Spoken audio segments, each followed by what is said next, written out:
AI is kind of it's a guiding source. It's a tool just like many other tools that we might use within any business. So anything we create with ChatGPT, we will go ahead and have a human review it and edit it. But it has been a game changer and a huge time saver for me. Even for me with hosting a podcast, I'm using this to help me craft some podcast titles, some descriptions, some social media posts. Whereas typically I would spend 3 to 4 hours editing a podcast, and now I can do it in 1 to 2 hours. And that's something that we see often is, some businesses will try to hire out before they automate. And we think it should be the opposite. We find that businesses should employ technology tools first and automate, and then you can build your team and delegate from there. Otherwise, all these tasks that your VA would do could be done by systems, tools, and software first. So are you ready to take your business's digital presence to the next level? Christopher Traka, the entrepreneurial brain behind an award-winning marketing firm, joins us today to discuss how AI-powered strategies can lead to breakthrough growth. Welcome to the show. Mike, thanks so much for having me. So excited to be here.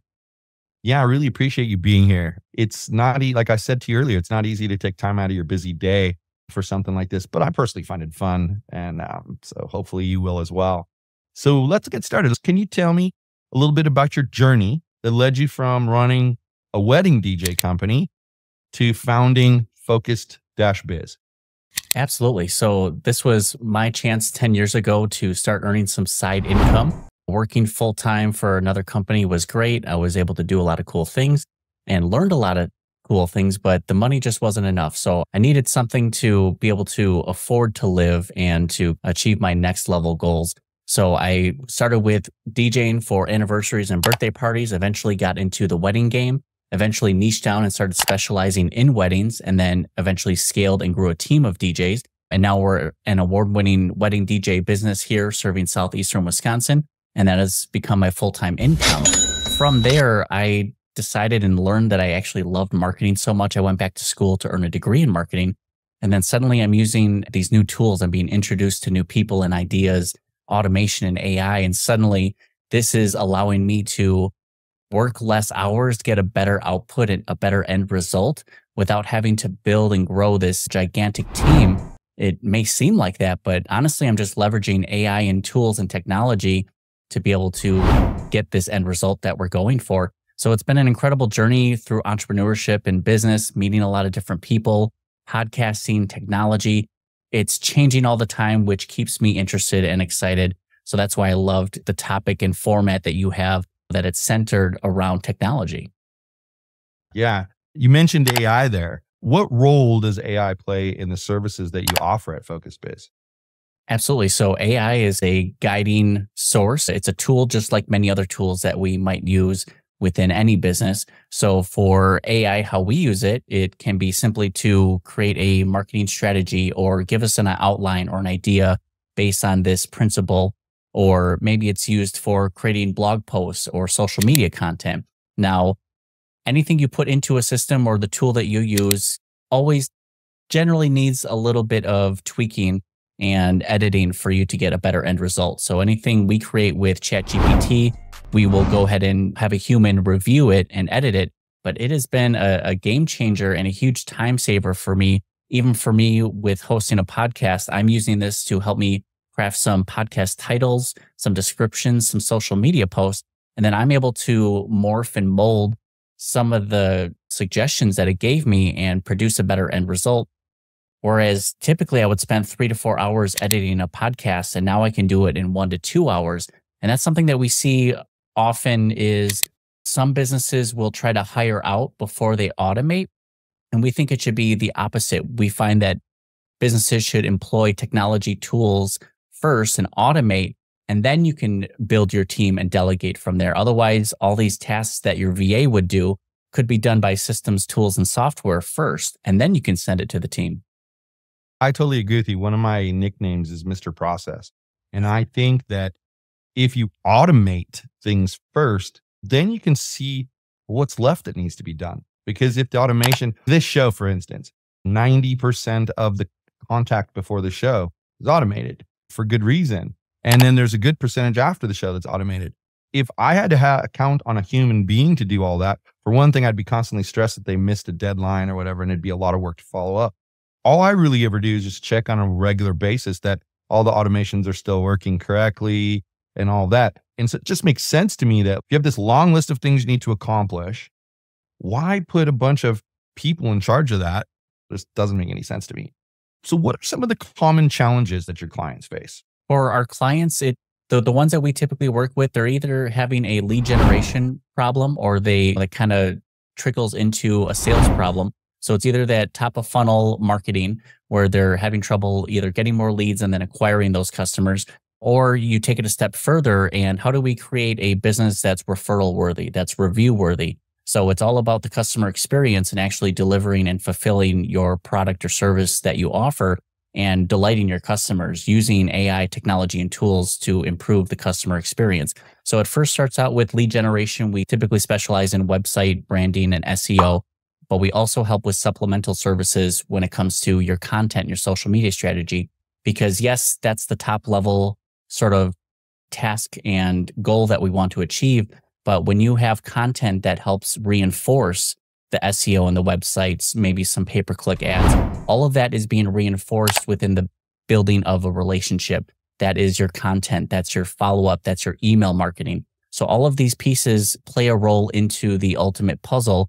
So for business owners, the challenges are either I need more customers and service fulfillment, or basically they're running out of time. They need tools, technology, and software to be integrated into their business. So that way they're not running around with it like a chicken with their head cut off. They can actually get out of their own mind, put their process into a system on paper, have an understanding of how it works, and then things just run more smoothly. So it's between the lead generation problem and I don't have enough time. And that's where AI and automation typically falls into place. Makes sense. So could you maybe describe a situation where AI-driven strategies improved either like the client's online visibility or maybe their sales or both? Yeah, absolutely. So I wouldn't say so much from the lead generation standpoint. However, capturing and converting leads, absolutely. Nowadays, with the learning language models that are present, the conversational AI has gotten way better. It's made leaps and bounds even in the last 3 to 6 months. The conversational AI that's being used in chatbots can now provide a better customer service experience. So you're increasing your speed to lead by almost 400% by having an automated conversational AI reply and provide answers to your leads and your customers who are coming to your website. And then they're asking pre-qualifying questions to take them through the buyer's journey to help pre-qualify them and nurture that lead. That way they like you and trust you a bit more. And now they have a better understanding of their problem. And now how do we solve that problem? Conversational AI being used in chatbots right now is really a game changer for client websites. This is capturing more leads. It's doing a better job at following up. And it's actually providing the answers to the questions that people are looking for when they're doing their research online. Most people are looking for answers to problems. And when you can go to a website and have your questions answered right away, you're more likely to move forward with that business as opposed to you just need to fill out a contact form, maybe get back to them in 12 to 48 hours. There's just too much time. There's too much friction within that experience. If you can improve that, we're using conversational AI to accomplish just that. Their company's mission was to make AI smarter. And basically, he compared what people consider the common chatbots that are like programmed with, here's a question, here's a response. And what his system is doing is it's actually learning from the questions that are being asked. And then it's more like a human. So when you talk to it, you're not getting the, oh, I'm sorry, I don't understand you. I'm sorry, I don't understand you. And it seems to me like, I can't remember. He had a really interesting catchphrase that something you said triggered my memory of that. And I just can't remember what the catchphrase was, but it's something to the effect of, unless there's the ability to learn, then it's not going to be a very helpful tool. And it makes sense because like for years, I've had chatbots installed on various web properties that we use for our various businesses. And one of the things that's a big headache is if you change how something's done, you have to go and fix the chatbot up. And if you forget, it wreaks havoc. I think it's going to be interesting to see how these robots work. And another guy interviewed, he calls them AI agents. And basically he teaches them to do aspects of his job. And then he has like a team of these AI agents that handle his job. And it's really cool stuff. But that kind of brings me to, what are some misconceptions that businesses might have about incorporating AI into their marketing strategy? And how are you addressing those concerns? It's really funny because with the evolution of AI in the last 2 to 3, 4 years on when it was really introduced to the public and what it's become now today, there's a learning curve when it comes to AI. I don't even think a lot of businesses are aware that AI is available. So this is an educational opportunity for agency owners and those who are offering AI services to be able to educate. We are leading the front. It's almost the Wild West within the AI digital landscape right now because there's not a lot of rules and regulations. They are just taking this AI and incorporating it into any business, any publicly traded company who mentions even just the word AI, suddenly their stock price jumps up through the roof. So it's really interesting that we see this excitement for AI. Some people don't really understand what it is, how it works. And now we have subsets or deviations from what AI was introduced as, this learning language model. Now we have AI that can take a single text prompt and create an image from it. Now we're learning we can find one that can take that image and turn it into a 3D rendering. It can create a video from that single still image.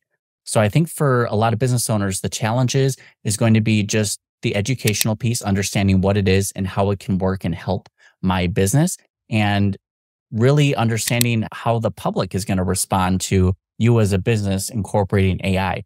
For us, we always try to encourage business owners not to lay off any employees, but to find ways to integrate AI and automation so that way you can assign those employees to higher value tasks. We're not trying to take over jobs here, although there is a concern and that can absolutely happen. I find that this is just another shift in the landscape with any new piece of technology and tool. Back then, auto body shops used to use manual tools. They would have their own ratchet and you would hand turn it.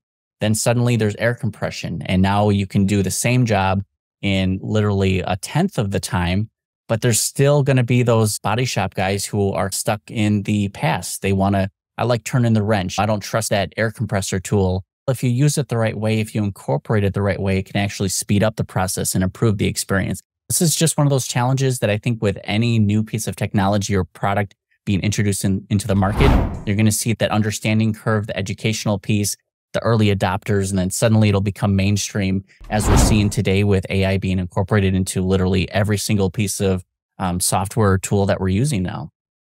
Laying off people, it reminded me of, oh gosh, more than a decade ago, I visited Pennsylvania and we went to this factory for a company called Hers, and they do like potato chips and different snacks.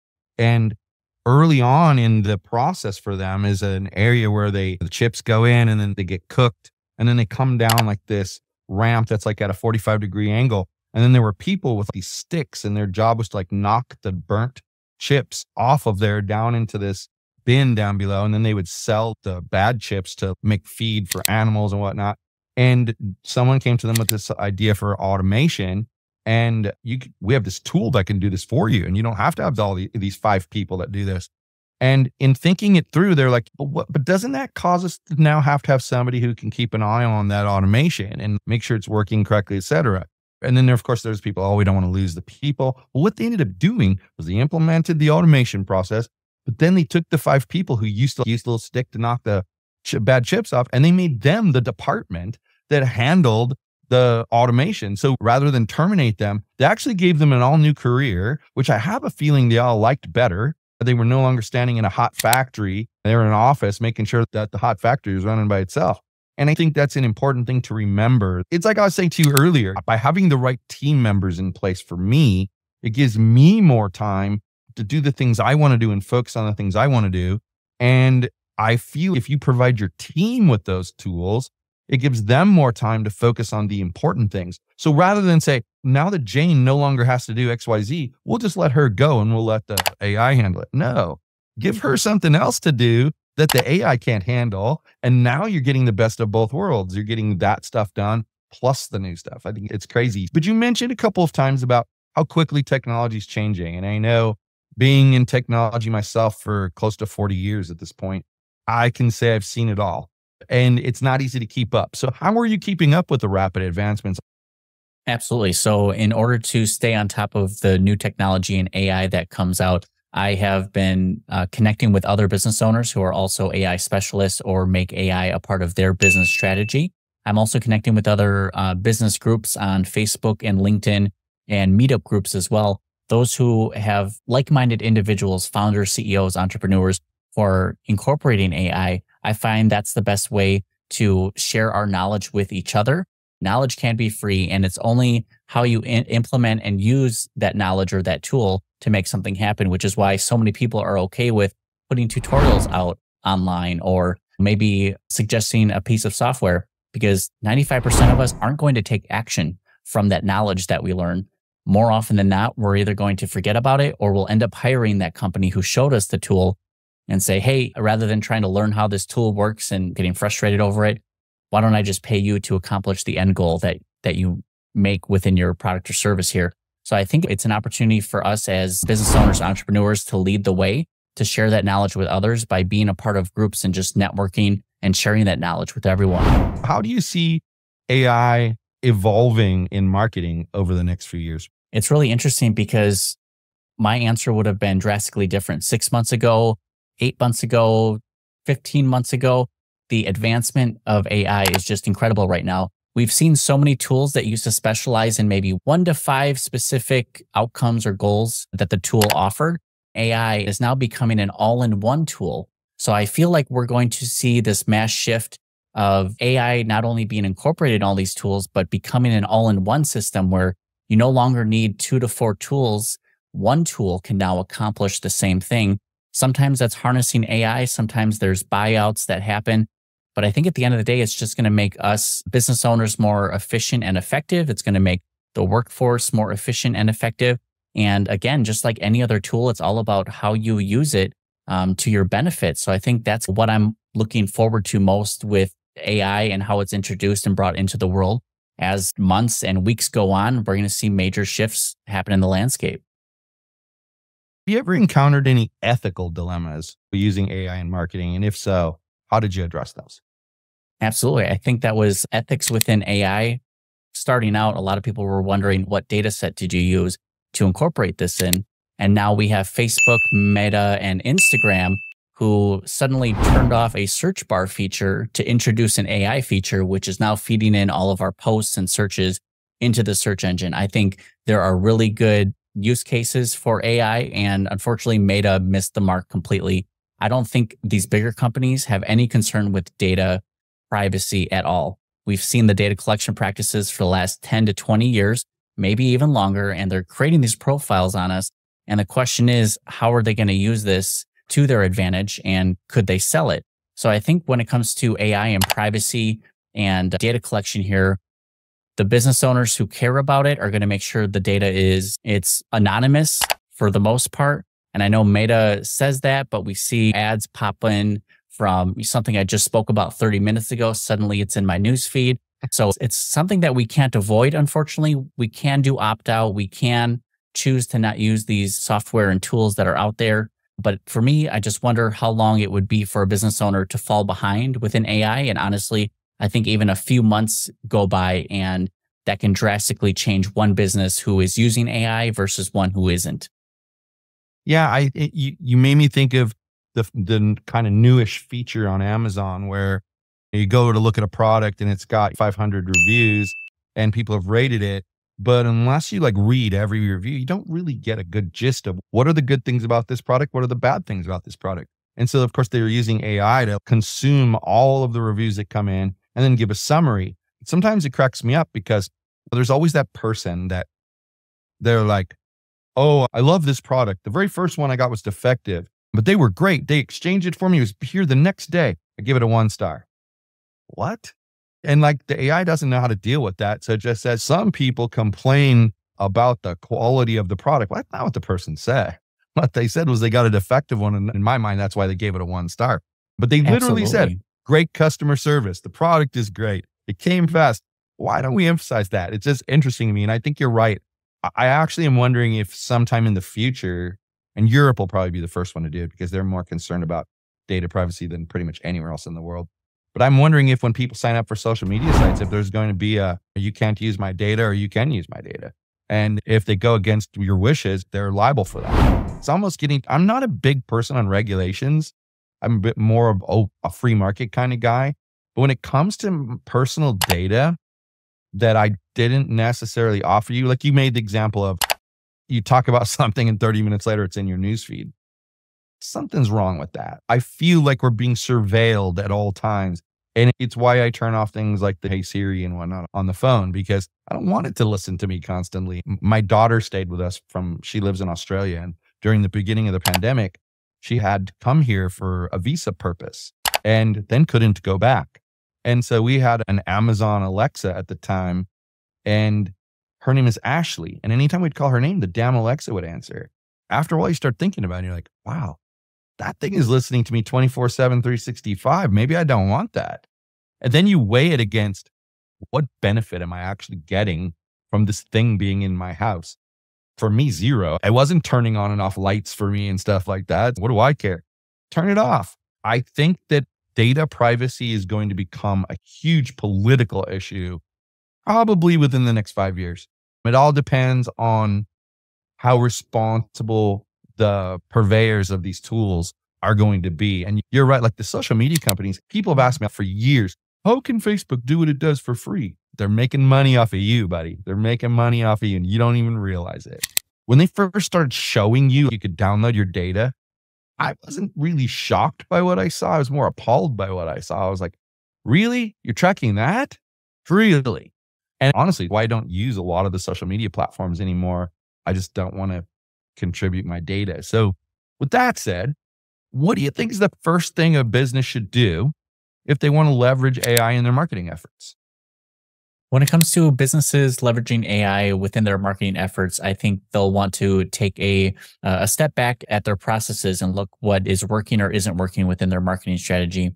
What have they tried before? Was it used to its biggest potential that was possible? Or is it something that they haven't even incorporated yet? So I think when you take a look at your marketing strategy as a whole, then decide, what is your end goal? What are you trying to achieve? Is this more about brand awareness? Are you trying to change the perceptions, the heart and mind of people? Is this more of a sales and conversions goal? Or is this about delighting and servicing your clients? So you want to take a look at the end goal. And then once you have an understanding on how you want to approach and best try to attack and achieve that end goal, then suddenly you can start laying out the foundation of what your marketing strategy would entail. So different channels, different communication, different messaging, different copy, different graphics, all of these things can leverage AI to help produce a better end result. Some cases, the technology with AI just isn't there yet to really produce a better end result, or it's at least going to get you a step further than you would without it. So for businesses looking to incorporate AI, just take a step back, look at everything you're doing within your marketing strategy, decide your end goal, and then suddenly you can find bits and pieces of technology and AI to start incorporating. So that way you can build a better business and eventually improve your marketing strategy. We've delved into a lot of technical issues. Let's have a little fun, shall we? If Focus Biz was a superhero in the world of marketing, what would its superpowers be? Oh, goodness. It would probably have super laser focused eyesight, because a part of our mission is just getting rid of the noise, the things that aren't working, and we just focus on the strategies that are going to be most important and most impactful to your business. So I would say that we would have like super laser focused eyesight. Another one might be just like a morality shield. I feel like we only want to work with the small local mom and pop businesses, the small entrepreneurs. We want to give them the same resources and tools that these big box companies have access to. And we want to incorporate and use that as leverage to help these smaller business owners. Because unfortunately, the world does not need another Jeff Bezos. Congratulations to all the multi-billionaires and trillionaires that exist today. That is fantastic. You got where you did by doing what you did. That's fantastic. However, when we look at what's good for the economy as a whole, we see a divide growing within both the classes and just in terms of money, the fiscal motivation behind businesses. Nowadays, businesses are no longer innovating. They are no longer adding features. They are removing features. They're taking product away and they're increasing prices.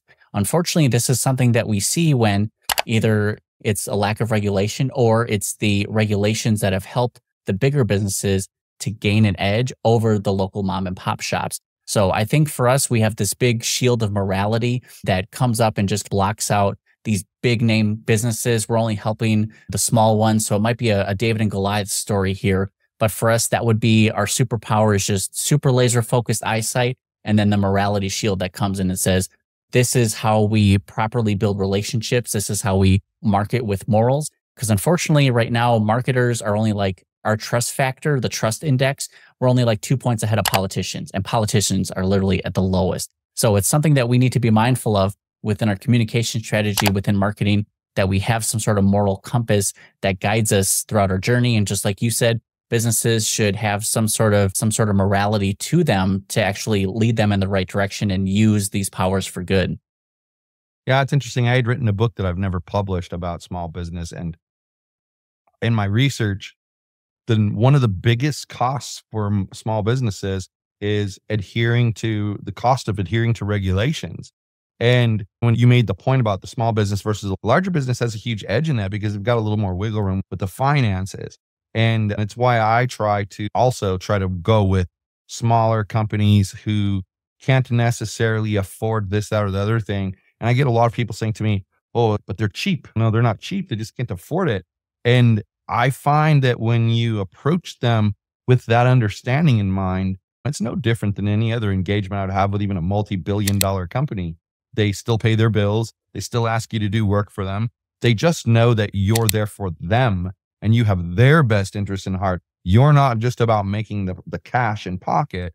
You're about helping them. And that's what I loved when you said that, have a morality shield, because it's true. Nobody wants to work with a company that's just, oh, you want to do that? Sure. No, they want to hear you shouldn't do that, because if you do that, this is what's going to happen. So I think I give you major props for that. I think more business owners should take that into consideration when they do anything. I can't tell you how many times my wife and I have been told by some sleazy marketing people, you should do this. And we're like, you know what? I know my target audience. And if you did that to me, I'd never look at your product again. So no, We're not going to do that. I've even taken a new approach to responding to people on LinkedIn who they look at my profile, 30 plus years in technology. I have a technology services company. Oh, do you need help building your website? What do you think? Hard bro. pass. I used to just say not interested. Now I actually ask them, I say, sincere question. What about my profile made you think to ask that question? And usually they have no answer because they didn't really read your profile. They're out there. Copy, paste, copy, paste, copy, paste, copy, paste, copy, paste. This is my last question for you, and then we'll wrap it up. But what advice would you give to businesses who are skeptical about integrating AI? And what advice would you give them about the ROI of integrating AI into their marketing? Absolutely. Business owners have a right to be skeptical with not only AI, but any tool or any service or product that they're trying to integrate into their business. Just as you mentioned, there is this disconnect between what we should do and what we're capable of doing. So it's about having that strong moral compass to know, okay, does the team or business that I'm working with, the partnership that I have here, do they have my best interests at heart? Or are they just trying to push and sell this product here? Because at the end of the day, if it's going to hurt your business, if it's going to hurt your clientele and your customers, that is not a good use of AI. That is not a good use of technology. So it's something that business owners need to look at their business, what's important to them, and then look to a consultant, an AI consultant, someone who's willing to just chat with them about what they're struggling with in their business and listen to their feedback, their advice, but then use your own moral principles to guide you and decide, does this line within my business strategy and what I'm about? Or is this something that is not going to achieve the end result that's actually going to hurt me in the long run? So with anything, pros and cons, when you're introducing something new to your business, do your research, do your homework, ask 2 to 3 businesses or consultants that can help guide you in the right direction, find the commonalities, find what resonates with you, and then you can start to dip your toes into introducing some AI into your business would be my advice for them. That's a great answer, by the way, a really great answer.